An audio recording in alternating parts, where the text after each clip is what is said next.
Okay, so it seems that after all the rumors and speculations, it looks like we've had the official presentation of the PlayStation 5 Pro, which is due to be released on the 7th of November. And I want to get into briefly the specs, what this machine can do, and everything else before I give my own sort of thoughts. Now, I am not I'm not a brain wizard when it comes to technology. I just uh, know enough so to be able to do just enough to operate a game system. But we've got the presentation, the actual model itself, and it looks exactly just like the PlayStation 5 Slim.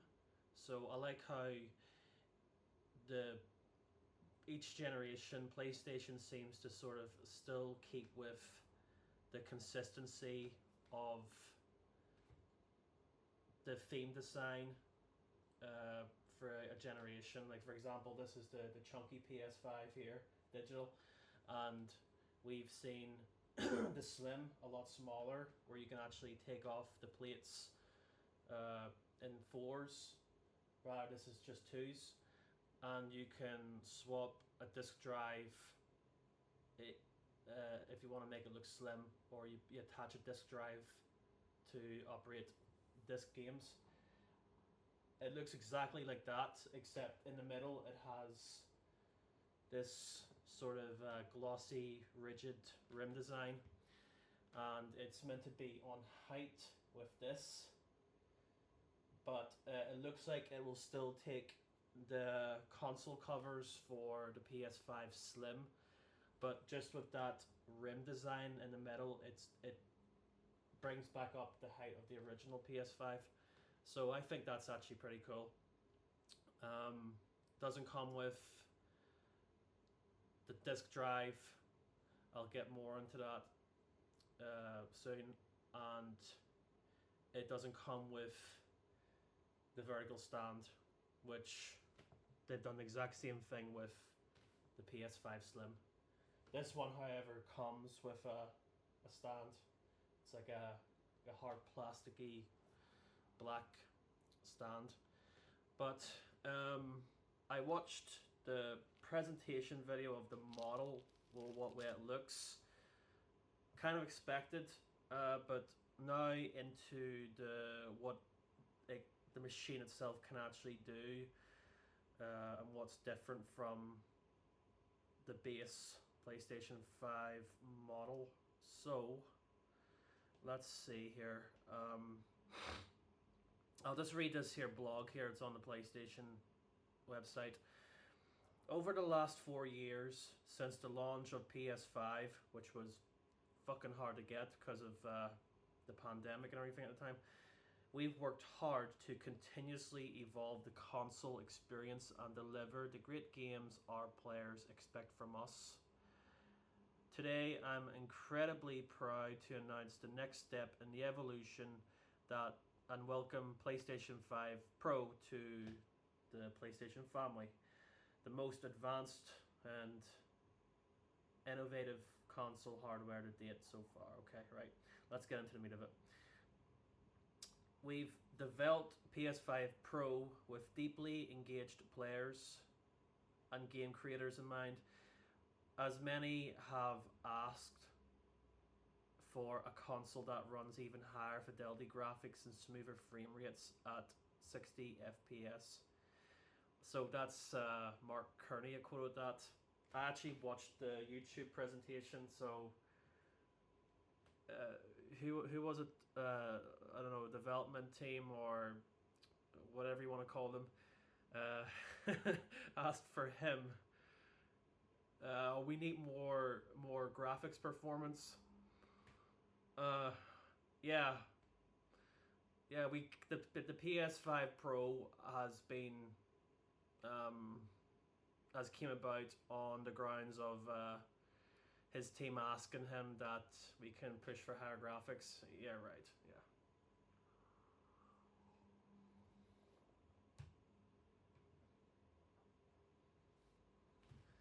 Yes, as if it was asked, and then somehow, okay, we'll go deep into the planning, um, even though it's like, it's you know, it's a deadline to create a near console through the lifespan. I chucked at that, actually. That was funny. Right. Anyway, upgraded GPU. So that's actually the what's that? Okay. So with PS5 Pro, we are upgrading to a GPU. Oh, it's graphics performance unit or something. A GPU that has 67% more compute units than the current PS5 console and 28% faster memory. Overall, this enables up to 45% faster rendering for gameplay, making the experience much smoother. So is that with the console itself, like the navigating, the uploading, the downloading? Is that just covering all of that there? Because my PS5 is just right behind this camera phone. It runs completely fine. Advanced ray tracing. We've added even more powerful. Okay, I'm not going to read it all. Advanced ray tracing. Okay, a lot more proper lighting and you know, ray tracings and all that shit. AI driven upscaling. Okay, so it sounds like that's all just performance graphics, make it look a lot more crisp. Okay, I get it. PS5 Pro provides gamers with amazing graphics at a high frame rates. You can hear Mark Kearney, lead architect, that's the guy I was talking about, for PS5 Pro, discussing the key innovations from the PS5 Pro in the presentation. Okay, goes into a deep dive into the key performance features that make PS5 Pro truly special. Game Boost. The PS5 Pro enhances Game Boost, which can apply to more than 8,500 backward compatible PS4 games playable on PS5. This feature may stabilize or improve the performance of support PS4 and PS5 games. Enhanced image quality for PS4 games is also available to improve the resolution of select PS4 games. PS5 Pro will also launch the latest wireless technology, Wi-Fi 7, in territories supporting the standard. VRR and 8K gaming are also supported. The 8K gaming there, I just want to quickly touch on that. It says here, this is the digital edition bundle I got for myself a year after my missus got me the original disc PlayStation 5. This came with this game Horizon 2. This can do 8K gaming, HDR 4K 120, but the only game I've actually found out that can only do 8K is Gran Turismo 7 if you have that displayed on an 80-inch TV. So not everyone will have that luxury of a big ass size TV like that, the room for it, but that's the only game, and there is no other games that actually have so far been able to utilize 8K standards. That is baffling. So this thing can still do 8K, but the problem is there actually isn't any games, even third-party games, that can support that. That's crazy. And then it said there that it will enhance select PS4 games. Well, okay, well then, what's the point in then having like having a PS4 title and then upgrading it to a native PS5 version if this thing can enhance PS4 games to look and perform a lot better even further. That's baffling to me. So it's kind of like an option. It just sounds kind of contradictory to me. Right. And then also, I'm not going to read this all. I think I'm done reading this crap. But I actually watched the gameplay, and actually shows that you can actually have an option to switch between fidelity mode and performance mode. I think this machine here can actually have that option, but whenever they were watching presenting a third party, or sorry, a AAA exclusive title like Last of Us or Ratchet and Clank, they did a split screen where there's the PS5 original version and the PS5 Pro version. I have not noticed a difference. Maybe there's a better rendering with the grass or the distance, but I think if you're a casual gamer and you're overall wowed with how great the game looks, you're not really going to pick up those minor details, which then goes on to when it goes on to my thoughts now. So I've kind of grasped what this thing can do. They're trying to double the power of a PS5, but with the average gamer, we're not going to notice things like that. Maybe it's like people who really want to capture the best graphics a game can present on a compatible TV. That's for them, but there's most people that I even know are just not bothered. They just want to go straight in the game and don't really care about the deeper nitty details. They just want to get cracked into gaming. But okay, going on to then my thoughts.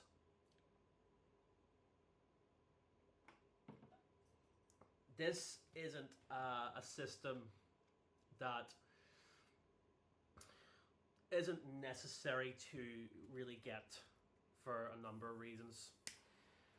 The first reason actually is the price.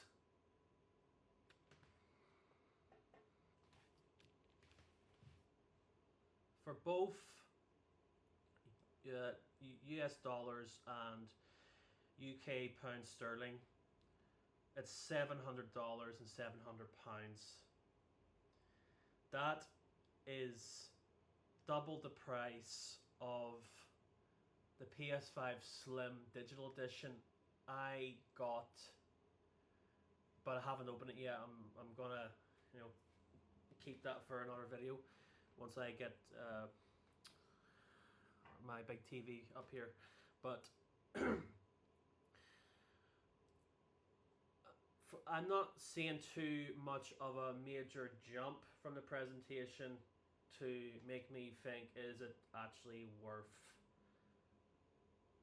a staggering £700? Now, go on. I talking more about the disk drive. This does not include the disk drive. This doesn't even include the vertical stand, and it still has, now the DualSense is a cracker controller, but for $700 that may actually, the PS4 Pro may be worth it if the base DualSense controller was swapped out with the DualSense Edge, where you can customize physically the controller depending on your gameplay style. That's baffling to me. Someone did mention that, and for the PS5 Pro, if you want to play this games, you are required to fork out an extra £90 to £100 for a disc drive to attach on to the PS5 Pro to play those disc games. So that's now up to £800 £100 now, and then if you want to play it vertically and make sure you know it's stable, then you have to fork out an extra what? Friggin' hell. Okay, well, how much is the stand? Is it like £30 or something? Or yeah, what? That's like what? Like £830. That's a lot of money just to play a more enhanced system that by watching the presentation I don't see a lot of a major difference to wow me to upgrade from this to that. That is baffling to me. So that's kind of why I'm wanting to do this video. I'm very shit on the specs. I kind of get it's sort of can still sound a bit Greek to me, all the different technological details, but when it comes to a consumer and I just want to play, having a brief overall of what the system can do, and a sort of reasonable retail price. That's kind of, you know, why I'm doing this here. You know, it should have been. Let's see. Well, when that's not on offer, the PlayStation 5 Slim. Let's go with a disc model. That you cannot the OG version is completely gone. It's not, they're not producing them anymore. But that the Slim now is £480 when it's not on sale, and the digital version is $390. So it's still a lot of money. But you know, we're in 2024 and inflation sucks. But so you're paying what, £220 more for what it can do differently, but there isn't much of a lot of differences it grasps, other than make your PS4 and PS5 games look a lot more better and perform better, which this thing can still do easy, no problem. This, I don't know. The thing has 2 terabytes game storage, but with the amount of memory and storage space these big games take, it's you kind of now have to sort of bump up to 4 terabyte to get a reasonable amount of games installed in the system.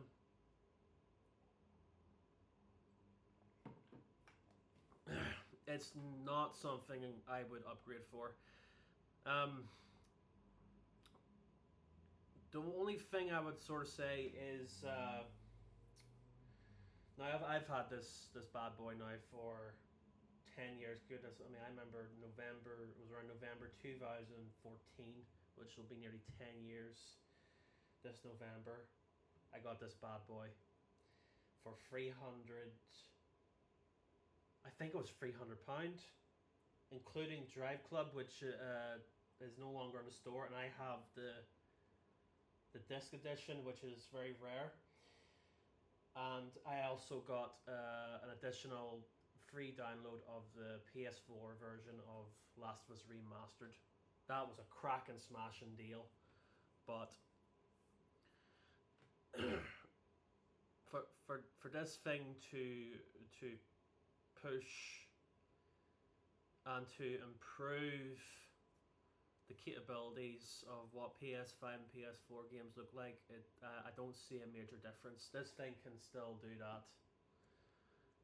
That's crazy. What else am I going to say? I'm not going to upgrade. Oh yes, I was going back to what I was saying there. On the other hand, that the PS4 Slim came out 3 years after this, or 3 years after the OG PS4. still performed exact same, just a nicer, refreshed looking style. And then the Pro, which was a lot bigger, and it sort of tripled this the side design of it. Um, and I must say, whenever I hooked that up to the Sony Bravia TV monitor I've noticed there has been a really good crisp display, and but it's still lagged and still kind of froze everything like an original PS4. Um, but for the PS5 Pro, if they're saying we can bump it up, way games run, perform, and look, well then, why haven't they showed any new games? I mean, you may think that there at least would be some upcoming third-party title games to show it off, but they've sort of showed off all the games that currently exist in this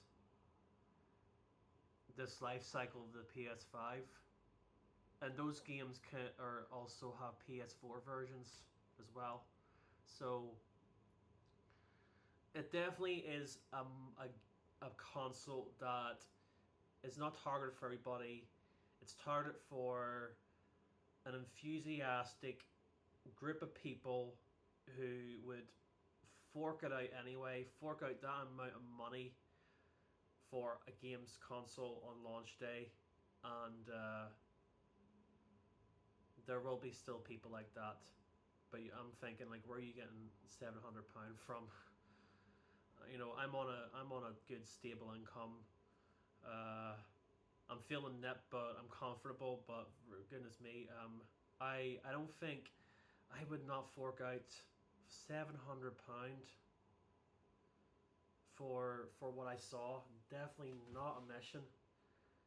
And even if I was wowed, I still wouldn't fork out the £700. Like, that just feels like, a lot of people say that feels like PS3 era pricing, which it was ridiculous and staggering. It was terrible. The first PS3 I got was pre-owned, for frig's sake, because I couldn't afford a brand new one.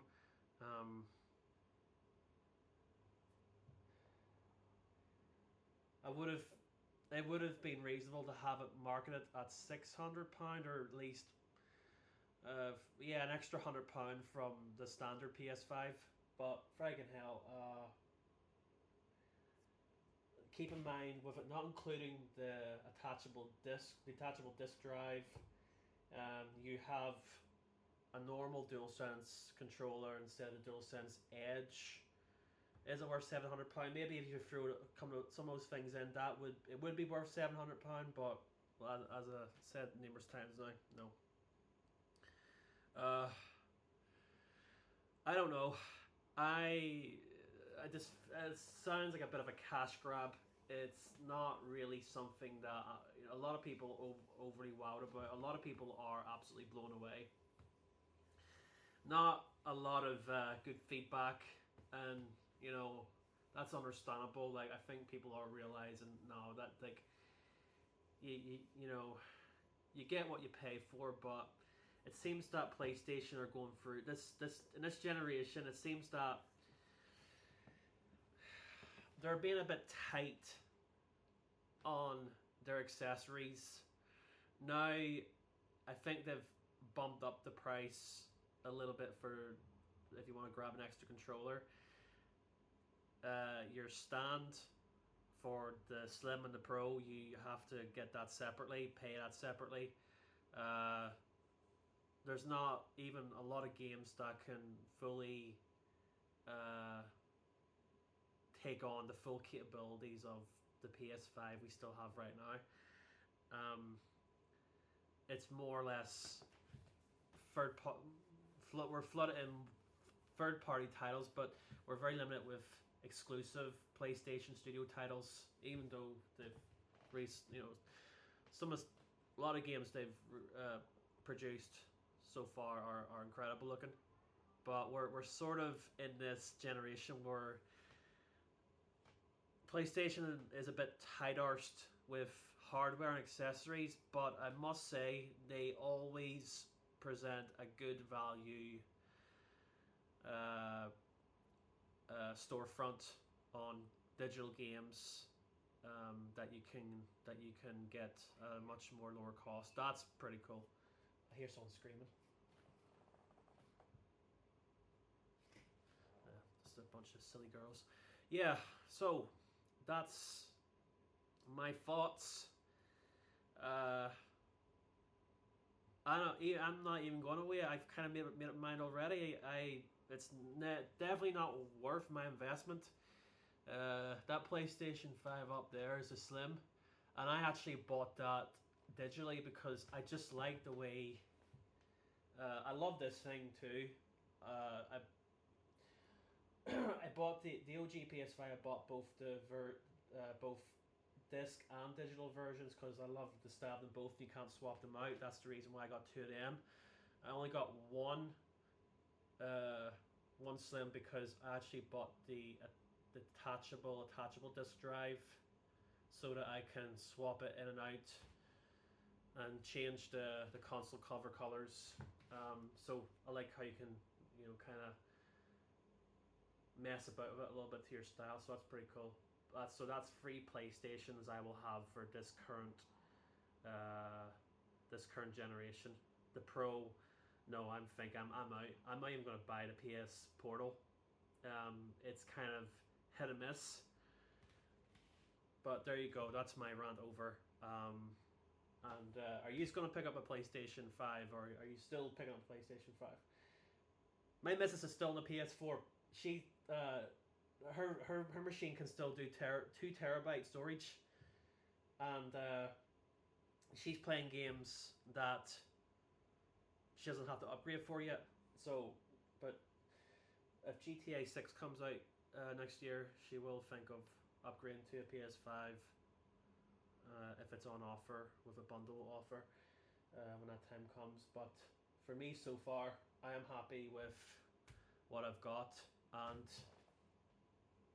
my VR2 and the charging station for the controllers are up there, but that's going to be a separate video, and I'm definitely looking forward to that.